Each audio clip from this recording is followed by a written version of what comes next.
The complexity of self-esteem makes it difficult to pinpoint what factors are consistently influential across cultures and societies. Furthermore, the influence of self-esteem on behaviour is also complicated by cross-cultural comparisons that have begun to reveal varying societal interpretations of self-esteem. Because of this, the article aims to highlight that the perception of self-esteem varies once more when culturally contextualised. In brief, the bearing self-esteem holds and how it influences can be much to do with how it is interpreted within a culture. The article cites an example articulated by Chan of British Chinese, White Chinese and Hong Kong Chinese. It explains that Western culture is dominated by individualism. Therefore, having a positive self-esteem is more culturally required, as self-esteem has a correlation to confidence. Consequently, people are more likely to be prepared for individual pursuits. Conversely, it suggests that cultures that differ to Western societies, such as Chinese, place greater emphasis on collectivism and have more authoritarian-oriented cultures. The article failed to consider a major and highly relevant cultural influence that is extremely pertinent and prevailing within societies throughout the world. This being our media and technology-driven society with a dominant affinity for celebrity culture too. It has become ubiquitous, it is so ingrained in our daily lives that we take it for granted and do not recognise that it is a significant component in shaping our views and opinions, and in turn it helps construct ourselves and our self-esteem.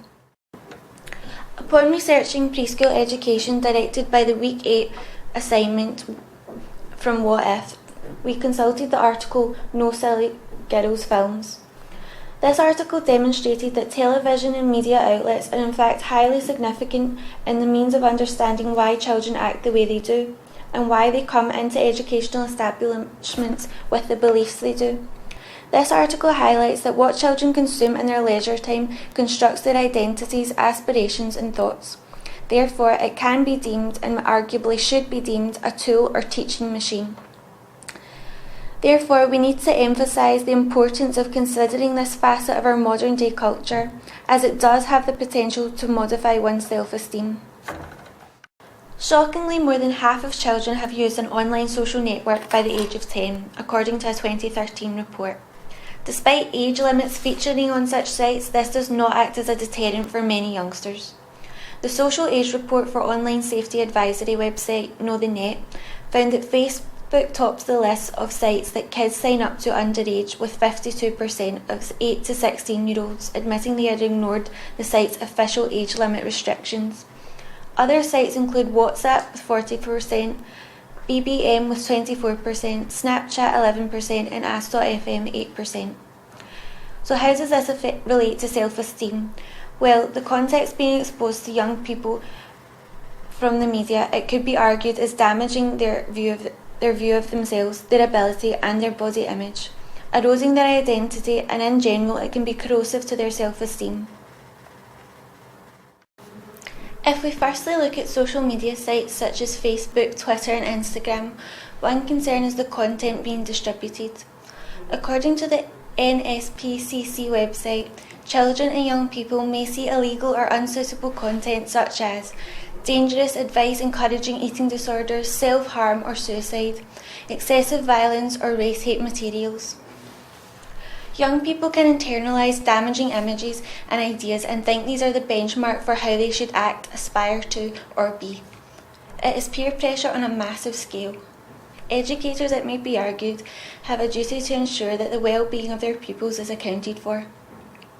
Teachers need to be aware of how their pupils are feeling and as a result of what. If pupils are using media sites, then teachers need to understand how this may impact their self-esteem. We are constantly comparing ourselves to an ideal that possibly isn't very realistic. While there is no wholly definitive or solely conclusive evidence or study to outrightly support self-esteem, self-esteem has been and remains to be viewed as a desirable attribute for students. With this in mind, no matter to what extent, self-esteem is a positive quality to have. It's better than to have a poor self-esteem, no doubt. Therefore, school intervention programmes relating to self-esteem would not be futile. Technology is entrenched in today's culture. It is being introduced to children at an earlier age, and it is even more prominent within schools than ever before. As well as the practicalities that technology offers, teachers need to recognise the pressure it imposes too. Peer pressure, bullying and self-comparison are existing on a further platform now, increasing the potential for decay of self-esteem. According to Megan Ramsey, self-esteem advocate and global director of the Dove Self-Esteem Project, 10,000 people every month Google, "Am I ugly?"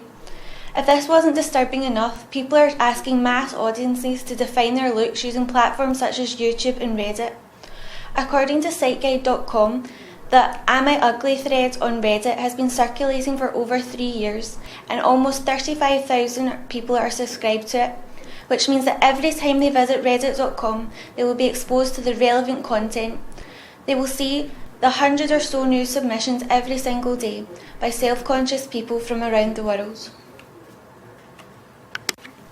The responses are in their thousands, do not show a representation of humanity to be proud of, and it is extremely worrying that children growing up today are facing such damaging responses to their self-esteem. We want children to grow up as healthy, happy and well-rounded individuals, but in an image-obsessed culture, whether passively, unintentionally or otherwise, we are teaching our children to spend more time and effort on their appearance at the expense of all other aspects of their identities. So, things like relationships, the development of their physical abilities and their studies and so on begin to suffer. 6 out of 10 girls are now choosing not to do something because they don't think they will look good doing so, according to a TED Talk by Megan Ramsey. This links to our sociology learning at university. We looked at the concept of identity and explored some of the works of Iris Young. In Throwing Like a Girl 1980, Young explores gendered bodily experience. Young argues that the distinctive half-hearted movements such as throwing a ball made by women are not biologically determined but are the product of discourses and practices which encourage girls and young women to experience their bodies as objects for others from an early age. Young suggests women are inhibited intentionally as males dominate societies and conform women, making them physically handicapped. Men in society, however, are liberated, learning to accept their bodies as active and powerful objects for themselves. This notion transcends into their actions, which are more aggressive and empowered. This is especially visible, for example, in sports. Poor self-esteem can be inflicted upon children. They internalise anticipations enforced upon them and live their life in accordance. School intervention could drill into children that they do not need to conform, but can believe in themselves and be proud of that. Building such self-esteem and fostering it from a young age could result in pupils being more ambitious and less reserved in case they were fear of being judged. Moreover, Ramsey expresses that 31% of teenagers are withdrawing from classroom debate. They're failing to engage in classroom debate because they don't want to draw attention to the way they look. 1 in 5 are not showing up to class at all on days that they don't feel good about themselves. And when it comes to exams, if you don't think you're good enough, specifically if you don't think you're thin enough, you will score a lower grade point average than your peers who are not concerned with this. These findings are consistent across Finland, the USA and China, and is true regardless of how much you actually weigh. To be clear, we're referring to the way one thinks they look, not actually how they look. Low body confidence is undermining academic achievement, according to Megan Ramsey. Our main article of consultation, the Booth and Gerard article, discusses the relationship of self-esteem and academic achievement also. It makes reference to social comparison theory, a theory pioneered by psychologist Leon Festinger in 1954. Festinger stressed how individuals use social groups to fulfill their informational needs, to evaluate their opinions and abilities, and will modify their aspirations and performance to achieve uniformity with others. Therefore, individuals parallel their attributes and qualities to those around them. By evaluating oneself to another across a range of domains from intelligence to popularity, the individual will alter their perceptions and performances. It is clear why the article refers to such a theory as social comparison, it would seem, because it's so closely linked to self-esteem. As discussed by Broth and Brenner, external factors and influences are just as significant in shaping self-esteem as innate beliefs are. However, the article then goes on to assert the evidence is not comprehensive enough to certify the correlation between self-esteem and academic achievement in all instances. Furthermore, the Booth and Gerard article refers to some studies exploring the relationship that demonstrate the varying deductions surrounding the issue of self-esteem. One study mentioned was conducted in the United States. It found a significant relationship between self-esteem and academic achievement for 7th grade students, but not for 9th grade students.